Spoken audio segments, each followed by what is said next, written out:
Hello everyone, mission ज्ञान के online platform पर एक बार फिर से आप सभी का हार्दिक स्वागत है, अभिनंदन है। अपन ने जो पिछली क्लास थी उसमें गाय की कुछ नस्लों के बारे में अपन ने चर्चा कर ली थी और गाय के जो जूलॉजिकल नेम वगैरह है, उसकी फैमिली है, उनके बारे में अपन ने चर्चा कर ली थी और जो क्रोमोसोम नंबर उसमें पाए जाते हैं उनके बारे में अपन ने चर्चा कर ली थी। इसके अतिरिक्त अपन ने जो विभिन्न प्रकार की इनमें टर्मिनोलॉजी थी उसके बारे में भी पढ़ लिया था।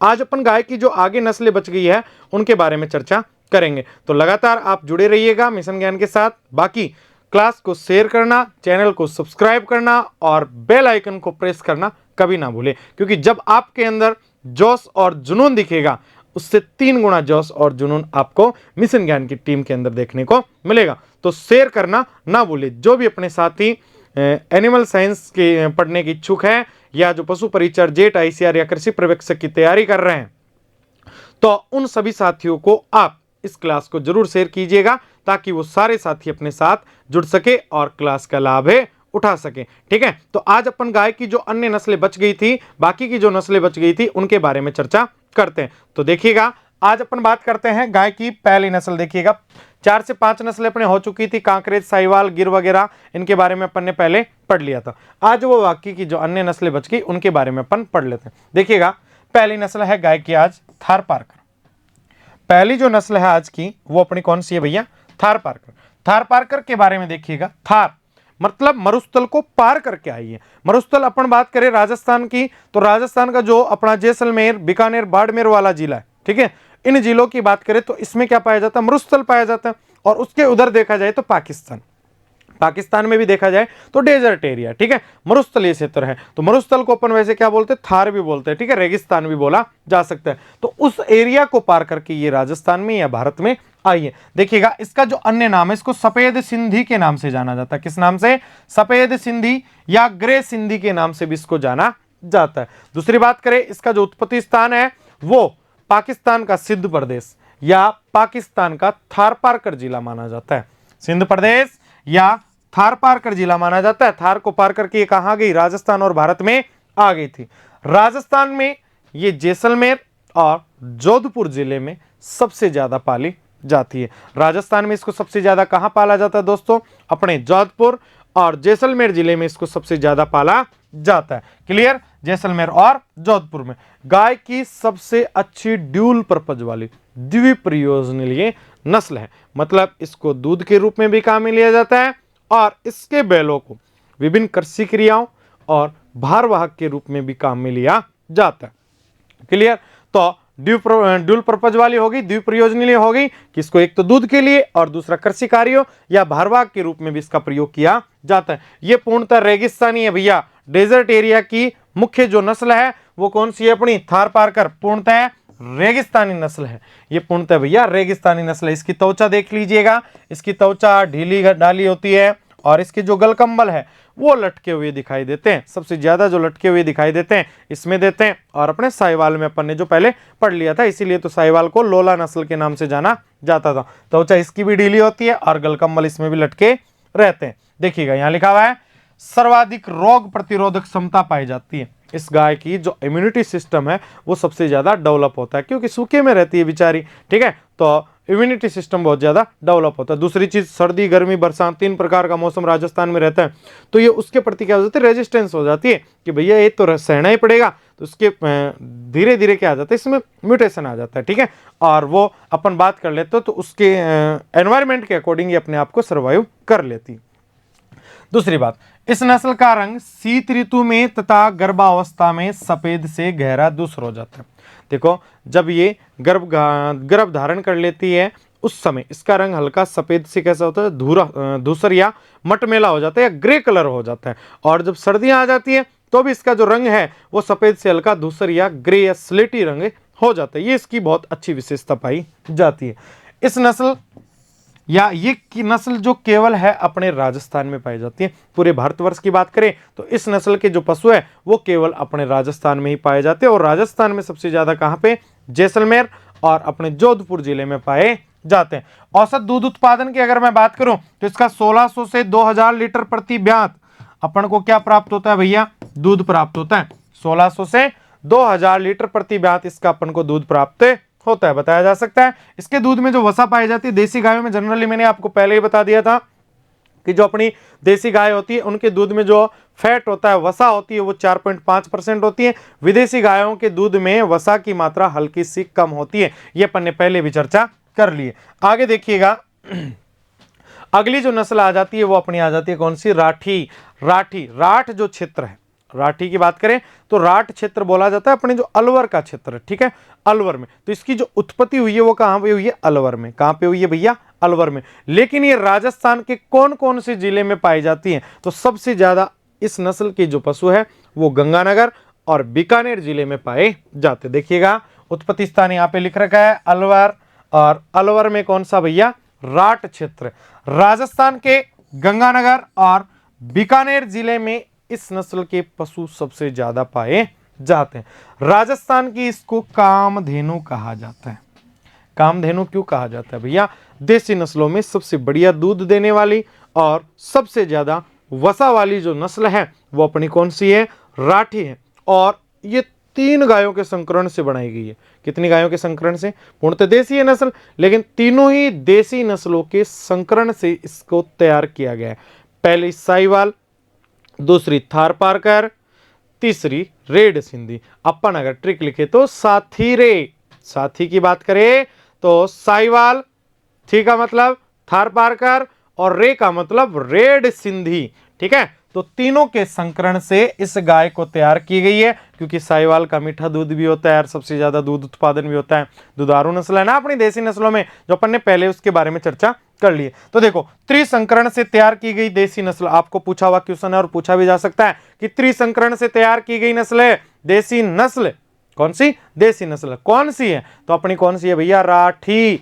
कौन सी है? राठी, जो किस किस के संकरण से तैयार की गई है? साहिवाल, थारपारकर और रेड सिंधी के संकरण से तैयार है की गई है। देखो साहिवाल इंटू क्रॉस थारपारकर और क्रॉस रेड सिंधी, तीनों के संकरण से इस किस्म को या नस्ल को बनाया गया है। तो बहुत ही शानदार नस्ल है, ठीक है।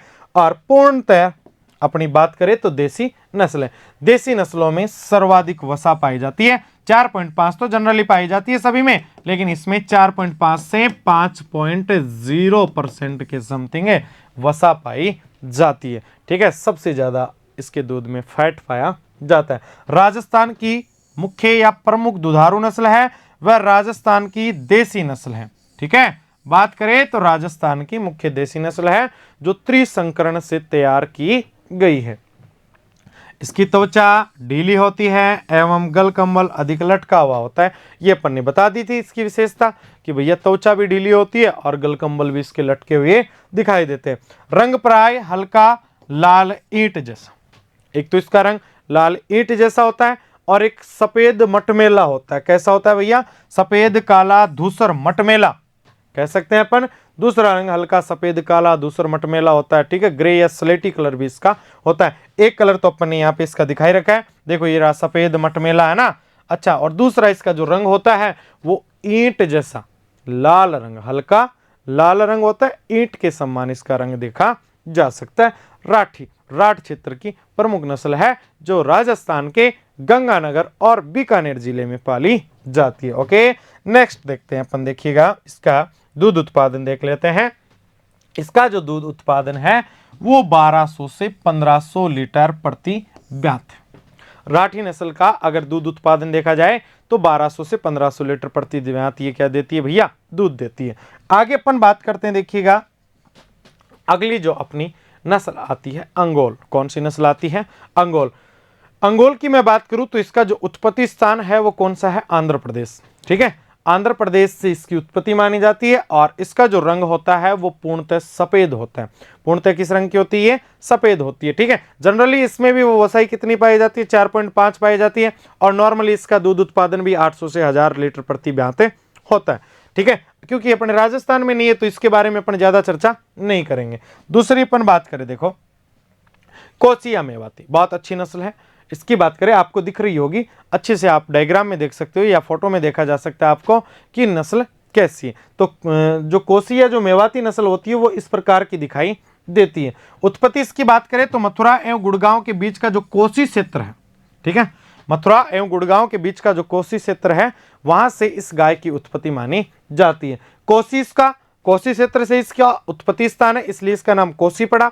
और ये पाई जाती है राजस्थान के मेवात क्षेत्र में, अलवर भरतपुर में, इसलिए इसको दूसरा नाम क्या दे दिया गया भैया, मेवाती नस्ल के नाम से भी इसको जाना जाता है। राजस्थान में मुख्य रूप से अलवर में और भरतपुर में, और अलवर भरतपुर का जो क्षेत्र है उसको मेवात क्षेत्र कहा जाता है, इसलिए इसका जो दूसरा नाम है वो मेवाती रखा गया है। और कोसी जो इसका नाम रखा गया है वो कोसी क्षेत्र से इसकी उत्पत्ति मानी जाती है, इसलिए इसका कोसी नाम रखा गया है, मेवात क्षेत्र में पाई जाती है। बताया जा सकता है भैया आसानी से। तीसरी आ जाती है अपनी नागौरी, सबसे इंपॉर्टेंट नस्ल, राजस्थान के लिए सबसे भारवाहक जो नस्ल है, तेज दौड़ने वाले बैल इसके प्रसिद्ध है और इसका प्रयोग सबसे ज्यादा कर्षण कार्यों में किया जाता है। सबसे फुर्तीली नस्ल है, कहने का मतलब इतनी ज्यादा एक्टिव है, पूछो मत। बढ़िया भार ढोने के लिए या कर्षण कार्यों के लिए सबसे उपयुक्त नस्ल मानी जाती है। देखिएगा उत्पत्ति, राजस्थान का नागौर जिला, राजस्थान का जो नागौर जिला है वहां से इस गाय की उत्पत्ति मानी जाती है। बताया जा सकता है भैया इसके जो बैल होते हैं, इसकी सबसे इंपॉर्टेंट देख लीजिएगा जो विशेषता होती है, सबसे तेज दौड़ने वाले बैल इसी नस्ल के होते हैं। सबसे तेज दौड़ने वाले बैल नागौरी नस्ल के। सबसे मीठा दूध कौन सी नस्ल है, साहिवाल नस्ल है। और सबसे ज्यादा देसी नस्लों की गाय जो नस्ल होती है उनमें अगर सबसे ज्यादा दूध में वसा पाई जाती है तो राठी नस्ल के दूध में पाई जाती है, बताया जा सकता है। ठीक है, तो इन चीजों का ध्यान रखना। राजस्थान की प्रमुख भारवाहक नस्ल, वजन ढोने के लिए और कर्षण कार्यों के लिए सबसे इंपॉर्टेंट जो राजस्थान की नस्ल है वो कौन सी है भैया, नागौरी नस्ल है। इसकी पीठ बिल्कुल सीधी होती है, देखिएगा ये जो पीठ है इसकी बिल्कुल सीधी है। ठीक है, गर्दन बहुत मजबूत होती है ना, यहाँ पे जो लड्डा गाड़ी का वो रखा जाता है ना यहाँ पे, ठीक है, जोतते हैं इसको तब, मजबूत। और छाती इसकी चौड़ी होती है, छाती क्या होती है इसकी, चौड़ी होती है। ठीक है, इसकी ये प्रमुख विशेषताएं पाई जाती है। दूसरी चीज इसका अगर दूध देख लिया जाए, कृषि कार्यों के लिए सर्वोत्तम नस्ल है, ये मैंने आपको बता दिया। सबसे ज्यादा जिसको इसके जो बैल होते हैं उनका प्रयोग किसमें किया जाता है, विभिन्न कर्षण क्रियाओं में किया जाता है या भार ढोने के लिए किया जाता है। इसका अगर औसत दूध उत्पादन देखा जाए, क्योंकि भारवाहक नस्ल है तो दूध उत्पादन तो ऑटोमेटिक कम हो जाएगा, तो 600 से 900 लीटर प्रति ब्याती क्या देती है, दूध देती है। ओके, अगली नस्ल की अपन बात करते हैं। देखिएगा आगे जो अपनी नस्ल आती है वो आती है मालवी। कौन सी आ जाती है भैया, मालवी। मालवी की अगर अपन बात करें तो उत्पत्ति इसकी कहां मानी जाती है भैया, मध्य प्रदेश का मालवा क्षेत्र, मध्य प्रदेश का मालवा क्षेत्र। और मालवा क्षेत्र की बात करें तो मालवा क्षेत्र में मध्य प्रदेश के मंदसौर, रतलाम और उज्जैन जिले आते हैं। कौन कौन से, मंदसौर, रतलाम और उज्जैन जिले आते हैं किसमें, मालवा क्षेत्र में। ठीक है, तो मालवा क्षेत्र से इसकी उत्पत्ति है, इसलिए इसका जो नाम है वो क्या रख दिया गया, मालवी नाम रख दिया गया। दूसरी, इस नस्ल के बैल बौने होते हैं। बैल क्या होते हैं भैया, बौने, छोटी हाइट के इसके बैल पाए जाते हैं। ये भी बहुत इंपॉर्टेंट चीज है। रंग सफेद और आकार छोटा होता है। बैल बौने होंगे तो आकार छोटा होना है ही। ठीक है, राजस्थान में ये नस्ल कहाँ कहाँ पाई जाती है तो भैया चित्तौड़गढ़ और बांसवाड़ा जिले में और झालावाड़ जिले में इस नस्ल के पशु पाए जाते हैं। बताया जा सकता है कि इस नस्ल के पशु कहाँ कहाँ पाए जाते हैं, तो कहाँ कहाँ पाए जाते हैं, चित्तौड़गढ़, बांसवाड़ा और झालावाड़ जिले में इस नस्ल के पशु पाले जाते हैं। बताया जा सकता है आराम से, कोई प्रॉब्लम नहीं है। तो ये अपनी कौन सी नस्ल होगी, मालवी। मालवी के बारे में आप बता सकते हो। इसके बाद आपको एक चीज और पूछी जाती है, गाय का दुग्ध काल। गाय का दुग्ध काल आप बता सकते हो। देखो इस खाली पेज पे अपन देख लेते हैं। गाय का जो दुग्ध काल होता है, दुग्ध काल, ठीक है ना, जब तक वो दूध देती है तो कितने दिन तक गाय दूध देती है, 300 दिन। एक बार ब्याने के बाद वो 300 दिन तक क्या देती है, दूध देती है। दूसरी बात, अगर उसका सूखा काल, सूखा काल का मतलब है कि वो जब दूध देना बंद कर देती है, जब तक गाय दूध नहीं देती है, ड्राई पीरियड जिसको कहा जाता है। तो ब्याने से पूर्व जब गाय दूध देना बंद कर देती है उसको क्या कहा जाता है, ड्राई पीरियड। तो इसमें जो ड्राई पीरियड होता है वो 40 से 60 दिन का होता है।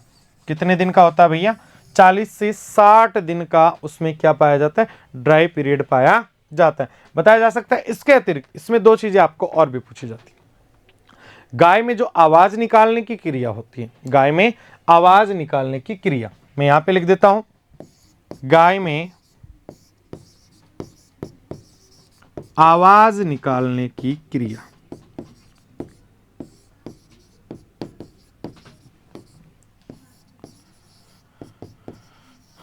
क्रिया, तो उसको क्या बोला जाता है? बेलोइंग। क्या कहा जाता है? बेलोइंग। ठीक है, और बेलोइंग को जो हिंदी में कहते हैं वो अपन क्या कहते हैं भैया? रंभाना। क्या कहा जाता है? रंभाना। इंपॉर्टेंट है, ध्यान रख लेना, गाय जो आवाज निकालती है उसको बेलोइंग या रंभाना कहते हैं। दूसरी बात, गाय के चारा खाने की क्रिया या जो चारा होता है उसको क्या कहा जाता है? गाय का चारा या चारा खाने की जो क्रिया होती है उसको क्या कहा जाता है? ग्रेजिंग। क्या कहा जाता है दोस्तों? ग्रेजिंग। इंपॉर्टेंट है, इन दोनों का अच्छी तरीके से ध्यान रख लिएगा। गाय और भैंस में दोनों में बेलोइंग ही होती है। जो रंभाने की क्रिया या अपन कह सकते हैं आवाज निकाली जाती है जो करते हैं हाँ, ठीक है, उस क्रिया को क्या कहा जाता है? बेलोइंग कहा जाता है, या आम भाषा में अपन बोले तो रंभाना उसको कहते हैं। दूसरी चीज, वो चारा खाती है या उनका जो चारा होता है उसको क्या कहा जाता है? ग्रेजिंग। क्या कहा जाता है भैया? ग्रेजिंग कहा जाता है। तो ये बहुत इंपॉर्टेंट है। दुग्ध काल मैंने बता दिया, गाय भैंस का भी लगभग बराबरी होता है। कितने दिन होता है? 300 दिन का दुग्ध काल होता है जब तक वो दूध देती है। और अपन ने इसका ड्राई पीरियड बता दिया, गाय का जो ड्राई पीरियड होता है वो 40 से 60 दिन का होता है जब गाय दूध देना बंद कर देती है। ड्राई पीरियड भी होना जरूरी है, क्योंकि अगर सूखा काल नहीं रहेगा तो उसकी जो खीस होती है वो प्रतिरोधक क्षमता उसमें क्या हो जाती है? कम हो जाती है। दूसरी चीज, गाय की जो रोग प्रतिरोधक क्षमता है वो भी क्या हो जाती है? कम हो जाती है। क्लियर? अगर हाँ, यहाँ पे एक बेलोइंग से मिलता हुआ शब्द एक और आता है, वेलोइंग। वेलोइंग क्या होता है? जब भैंस कीचड़ में लौट जाती है, कहते हैं ना गई भैंस पानी में, जब कीचड़ में या पानी में लोटपोट हो जाती है उस क्रिया को कहा जाता है वेलोइंग। बे की जगह क्या आ जाता है? वह आ जाता है। ठीक है, बकरी की जगह वकील वाला वह आ जाता है। ठीक है, तो आज के लिए इतना ही काफी है। कल फिर मिलेंगे अपन गाय की, अब जो अपने बच गई है वो गाय की संकर नस्लें और गाय की कुछ विदेशी नस्लें हैं, उनके बारे में अपन कल चर्चा करेंगे और अच्छे तरीके से उनके बारे में बताएंगे कि भैया देसी नस्लें और विदेशी नस्लों में अपन ने डिफरेंट पहले पढ़ ही लिया था। संकर नस्लें जो हाइब्रिड से तैयार की गई है, दो अन्य नस्लों के क्रॉस से उनको तैयार किया गया है, उनके बारे में अपन पढ़ेंगे। तो लगातार आप जुड़े रहिएगा मिशन ज्ञान के साथ। कल फिर मिलेंगे इसी जोश और जुनून के साथ। आज के लिए इतना ही काफी है। लाइक, शेयर और सब्सक्राइब करना ना भूले भैया। ओके, इसी जिद, जोश और जुनून के साथ आप मिशन ज्ञान के साथ बने रहिएगा। आज के लिए काफी।